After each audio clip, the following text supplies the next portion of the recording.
Everyone, welcome to our channel.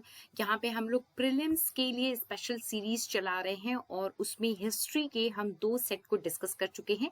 आज यहाँ पे हम तीसरा सेट डिस्कस करेंगे, तो चलिए इसको शुरू करते हैं। सबसे पहला क्वेश्चन देखते हैं। तो देखिए, सबसे पहला क्वेश्चन है कि किसको गुरुदेव के नाम से जाना जाता था। तो यहाँ पे 4 ऑप्शन है आपके पास। इसमें जो करेक्ट आंसर है वो रविंद्रनाथ टैगोर है। रविंद्रनाथ टैगोर को गुरुदेव के नाम से जाना जाता था। रविंद्रनाथ टैगोर फर्स्ट एशियन और फर्स्ट इंडियन हैं जिनको नोबेल प्राइज मिला था उनकी पोएम गीतांजलि के लिए 1913 में। सेकंड क्वेश्चन को हम लोग देखेंगे। सेकंड क्वेश्चन है कि किसने गवर्नमेंट ऑफ इंडिया एक्ट 1935 को as a charter of slavery कहा था। जिन्ना, डॉक्टर राजेंद्र प्रसाद, जवाहरलाल नेहरू या महात्मा गांधी ने। तो इसका करेक्ट आंसर देखिए जो है वो है जवाहरलाल नेहरू। ये जो है क्रिटिसाइज किया गया था जवाहरलाल नेहरू जी के द्वारा, क्योंकि इसमें स्पेशल पावर्स गवर्नर जनरल को जो दी गई थी उसके लिए। नेक्स्ट क्वेश्चन को हम देखेंगे। तो इंडियन नेशनल कांग्रेस के किस सेशन में गवर्नमेंट ऑफ इंडिया एक्ट 1935 को रिजेक्ट कर दिया गया था। ये एक इंपॉर्टेंट क्वेश्चन है। रामगढ़ सेशन, लखनऊ, फैजपुर या सूरत सेशन। तो देखिए, वो लखनऊ सेशन है जहां पे गवर्नमेंट ऑफ इंडिया एक्ट 1935 को रिजेक्ट कर दिया गया था, और वो लखनऊ सेशन हुआ था 1936 में, जिसको प्रिसाइड किया गया था नेहरू जी के द्वारा। Next question, government of India Act 1935 क्या अबॉलिस्ट कर रहा था। Provisional autonomy, dyarchy system, federal structure या सब कुछ। तो देखिए, ये इंपॉर्टेंट क्वेश्चन है। जो डायरकी सिस्टम थी उसको 1935 से अबॉलिस्ट कर दिया गया था, और ये डायरकी सिस्टम जो है वो इंट्रोड्यूस हुई थी गवर्नमेंट ऑफ इंडिया एक्ट 1919 से। तो आप ये दोनों एक्ट में डिफरेंस याद रखिएगा, जिससे इंट्रोड्यूस किया गया और जिससे अबॉलिस्ट किया गया। नेक्स्ट क्वेश्चन देखेंगे कि डॉक्टर राजेंद्र प्रसाद को अरेस्ट किया गया था 9 अगस्त 1942 को, और उनको किस जेल में भेजा गया था।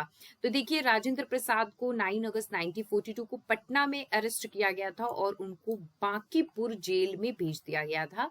उनको भारत सिक्योरिटी रूल्स के अंदर अरेस्ट किया गया था। इसके बाद है कि स्लोगन डू और डाई ये किस मूवमेंट से रिलेटेड है। डांडी मार्च, नॉन कॉपरेशन, खिलाफत या क्विट इंडिया मूवमेंट। तो देखिए, ये इंपॉर्टेंट क्वेश्चन है। क्विट इंडिया मूवमेंट से रिलेटेड था ये स्लोगन, जो कि स्टार्ट हुआ था 1942 में, और ये स्लोगन दिया गया था महात्मा गांधी जी के द्वारा। क्विट इंडिया मूवमेंट किस दिन स्टार्ट हुआ था, यहाँ पे एग्जैक्ट डेट पूछा गया है। तो इसका एग्जैक्ट डेट क्या है, 9 अगस्त 1942। उसके बाद है नेक्स्ट क्वेश्चन कि किसके व्यू में जो क्रिप्स प्रपोजल था वो as a post dated cheque था अपॉन अ क्रैशिंग बैंक। ये किसने कहा था, ये एक इंपॉर्टेंट क्वेश्चन है। इसका देखिए आंसर क्या होगा, महात्मा गांधी, जवाहरलाल नेहरू, जयप्रकाश नारायण या दादा भाई नौरोजी। तो इसका करेक्ट आंसर होगा महात्मा गांधी। ये जो क्रिप्स मिशन है उसने ड्राफ्ट प्रपोजल अनाउंस्ड किया था और इसको कांग्रेस के द्वारा रिजेक्ट कर दिया गया था, और महात्मा गांधी ने कहा था it is like a post dated check upon a crashing bank. Next question को देखेंगे कि सिविल डिसओबीडियंस मूवमेंट किसने स्टार्ट किया था। विनोबा भावे, गांधी जी, जवाहरलाल नेहरू या सरदार पटेल ने। तो यहाँ पे करेक्ट आंसर होगा विनोबा भावे। विनोबा भावे जो है उन्होंने 17 अक्टूबर 1940 को ये मूवमेंट स्टार्ट किया था। गांधी जी ने भावे को एज अ फर्स्ट सत्याग्रही चुना था, सेलेक्ट किया था। फिर आ जाते हैं कि कौन से इंडियन लीडर हैं जिन्होंने फर्स्ट राउंड टेबल कॉन्फ्रेंस को अटेंड किया था, जो कि लंदन में हुआ था। तो यहाँ पे देखिए क्या होगा इसका करेक्ट आंसर, मौलाना मोहम्मद अली। ये इंडियन लीडर थे जिन्होंने पहला राउंड टेबल कॉन्फ्रेंस अटेंड किया था। ये ऑर्गेनाइज हुआ था 12 नवंबर 1930 को लंदन में, और इसमें कांग्रेस ने पार्टिसिपेट नहीं किया था। अब हम नेक्स्ट क्वेश्चन देखेंगे कि नॉन कॉपरेशन मूवमेंट जो है वो गांधी जी ने कब लॉन्च किया था। यहाँ पे सन पूछा गया है, 1920, 22, 24 या 25। तो इसका करेक्ट आंसर है 1920। करेक्ट जो एग्जैक्ट डेट है वो 1 अगस्त 1920 है। अब हम आते हैं नेक्स्ट क्वेश्चन पे कि all India trade union Congress, इसके पहले प्रेसिडेंट कौन थे। ये एक इंपॉर्टेंट क्वेश्चन है। बीटी रनाडे, लाला लाजपत राय, एनएम जोशी या गांधी जी। तो इसका करेक्ट आंसर देखिए क्या है, लाला लाजपत राय। ये बना था all India trade union Congress 31 अक्टूबर 1920 को बॉम्बे में, और ये बनाया गया था एनएम जोशी और लाला लाजपत राय के द्वारा। लेकिन यहाँ पे देखिए प्रेसिडेंट क्वेश्चन में पूछा गया है फर्स्ट प्रेसिडेंट, तो फर्स्ट प्रेसिडेंट जो है वो लाला लाजपत राय थे।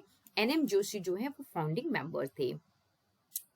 अब बात करते हैं नेक्स्ट क्वेश्चन की। तो गदर पार्टी किसने ऑर्गेनाइज्ड की थी? यहाँ पे वीर सावरकर, लाला हरदयाल, अब्दुल अज्जाद या नेहरू जी। तो इसका करेक्ट आंसर देखिए लाला हरदयाल है। ये कुछ पंजाबी इंडियंस थे यूनाइटेड स्टेट्स ऑफ अमेरिका और कनाडा में, जिनके द्वारा ये ऑर्गेनाइज्ड किया गया था 1913 में। तिलक को किसने कहा था कि Tilak is the father of Indian unrest? ये भी एक इम्पॉर्टेंट क्वेश्चन है। तो यहाँ पे देखिए कुछ फॉरेनर नेम्स हैं जिसने इसमें से पूछा गया है कि कौन सा सही ऑप्शन है। तो इसका करेक्ट आंसर जो है वो वी चिरोल है, जिसको पूरा नाम जिनका है वैलेंटाइन चिरोल। तिलक ने इनके ऊपर डिफॉर्मेशन का केस भी किया था, लेकिन वो हार गए थे। इसके बाद आ जाइए नेक्स्ट क्वेश्चन पे कि गया सेशन जो हुआ था इंडियन नेशनल कांग्रेस का 1922 में, उसके प्रेसिडेंट कौन थे? तो उसके प्रेसिडेंट थे यहाँ पे चित्तरंजन दास। इसका करेक्ट आंसर ए हो जाएगा।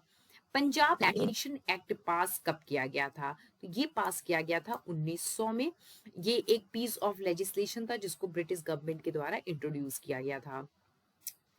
राजेंद्र प्रसाद ने किसको फादर ऑफ पाकिस्तान कंसीडर किया था? अब देखिए यहाँ पे बहुत लोग कंफ्यूज हो जाते हैं और उनको लगता है कि जिन्ना करेक्ट आंसर है, लेकिन यहाँ पे पूछा जा रहा है क्वेश्चन में कि राजेंद्र प्रसाद ने किसको कंसीडर किया था। तो राजेंद्र प्रसाद ने जिनको कंसीडर किया था वो लॉर्ड मिंटो थे। और इसका रीजन क्या था? लॉर्ड मिंटो जो है वो उस समय वायसराय ऑफ इंडिया थे जब मॉर्ले मिंटो रिफॉर्म पास हुआ था 1909 में, इसीलिए वो लॉर्ड मिंटो को फादर ऑफ पाकिस्तान कंसीडर करते थे।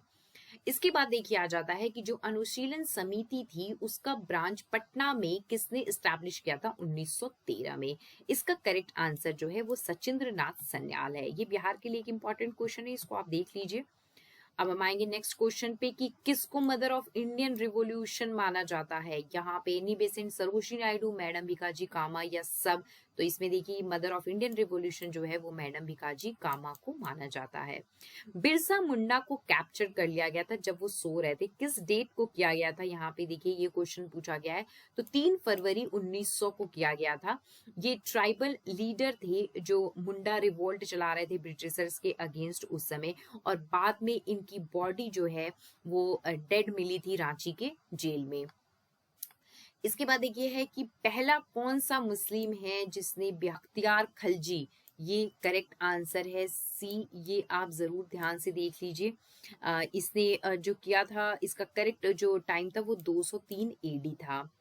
नालंदा विहार किसके द्वारा डिस्ट्रॉयड किया गया? नालंदा विहार है, इसको मलिक इब्राहिम इल्तुतमिश, बख्तियार खलजी या इनमें से कोई भी नहीं। तो बख्तियार खलजी ही इसका करेक्ट आंसर होगा। अब आ जाएंगे हम नेक्स्ट क्वेश्चन पे कि सबसे पहले किसने डिमांड की थी कंप्लीट इंडिपेंडेंस की 1921 में? कंप्लीट इंडिपेंडेंस का मतलब पूर्ण स्वराज की मांग सबसे पहले किसने की थी? तो देखिए मौलाना हसरत मोहनी जो है, इनके द्वारा अहमदाबाद सेशन में सबसे पहले पूर्ण स्वराज का प्रपोजल रखा गया था 1921 में। इसके बाद है कि जो national council of education establish हुआ था वो कब एस्टैब्लिश हुआ था? ये एक इंपॉर्टेंट क्वेश्चन है। तो देखिए इसका डेट है 15 अगस्त 1906। सन आप इंपॉर्टेंट है, याद रखिएगा। अब हम आएंगे नेक्स्ट, बिहारी के एडिटर, बिहारी एक लीडिंग न्यूज़पेपर थी बिहार में उस समय, इसके एडिटर को पूछा गया है कि कौन है? तो देखिए बाबूजी प्रसाद, बाबू राम प्रसाद, बाबू महेश्वर प्रसाद या कोई नहीं। तो बाबू महेश्वर प्रसाद जो है वो इसका करेक्ट आंसर है। कौन सा राउंड टेबल कॉन्फ्रेंस 1932 में हुआ था? तो देखिए जो थर्ड राउंड टेबल कॉन्फ्रेंस है वो 1932 में हुआ था। अकबर ने बंगाल और बिहार को कब मर्ज किया था? ये भी देखिए एक इम्पॉर्टेंट क्वेश्चन है। तो इन्होंने 1576 में इन दोनों को मर्ज कर दिया था। बैटल ऑफ टुकारोई के बाद इन्होंने इन दोनों को मर्ज किया था। जो कौटिल्य की अर्थशास्त्र है उसमें कितने अधिकरंस हैं, कितने अधिकरंस में डिवाइड किए हैं उन्होंने? तो देखिए ये एक इंपॉर्टेंट क्वेश्चन है। तो यहाँ इसका करेक्ट आंसर 15 है। टोटल 15 अधिकरंस हैं कौटिल्य के अर्थशास्त्र में।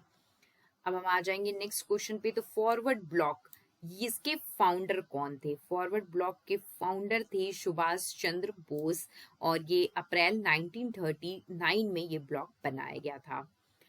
पाटलिपुत्र, पाटलिपुत्र के फाउंडर का नाम यहाँ पे पूछा गया है, तो वो है उदयन। ये भी एक इंपॉर्टेंट क्वेश्चन है। नेक्स्ट देखेंगे ऑल इंडिया किसान सभा सबसे पहले कहाँ पे ऑर्गेनाइज्ड कराई गई थी? अब ये देखिए ऑल इंडिया किसान सभा है, जो हमने ऊपर पढ़ा था वो all India trade union Congress था। तो आप इन दोनों में कंफ्यूज नहीं होंगे, ये दोनों अलग अलग चीजें हैं। यहाँ पे पूछा गया है कि ये कब ऑर्गेनाइज्ड कराया गया था पहली बार, तो ये लखनऊ में ऑर्गेनाइज्ड कराया गया था 1936 में। रॉलेट एक्ट कब पास हुआ था, ये क्वेश्चन यहाँ पे है। उसके बाद तो 1919 में रॉलेट एक्ट पास हुआ था। ये पास किया गया था इंपीरियल लेजिस्लेटिव काउंसिल के द्वारा दिल्ली में 1919 में। अब हम आ जाएंगे नेक्स्ट क्वेश्चन पे। तो किस जगह पे महात्मा बुद्ध ने अपना पहला धर्म चक्र परिवर्तन दिया था? देखिए धर्म चक्र परिवर्तन को सरमन कहते हैं, सरमन के नाम से भी जानते हैं कि महात्मा बुद्ध का पहला सरमन कहाँ था। ये एक इम्पॉर्टेंट क्वेश्चन है। तो ये उन्होंने सारनाथ में दिया था, जो कि बिहार में है। ये इम्पॉर्टेंट है, इसको आप जरूर देखिए। ये फर्स्ट सरमन का सारनाथ में हुआ था और इस इवेंट को as a turning of great wheel के नाम से भी जानते हैं। महात्मा बुद्ध का महापरिनिर्वाण जो है वो कहाँ पे हुआ था? अब देखिए ये महापरिनिर्वाण था और ये धर्म चक्र परिवर्तन, धर्म चक्र परिवर्तन जो है वो उनका सरमन था, जबकि महापरिनिर्वाण जो है वो उनकी डेथ से रिलेटेड है महात्मा बुद्ध के। और उन्होंने अपना जो महापरिनिर्वाण है वो कुशीनगर में हुआ था, जो कि उत्तर प्रदेश में सिचुएटेड है। अब नेक्स्ट में हम लोग वीडियो में कुछ और क्वेश्चंस लेके आएंगे। Thank you.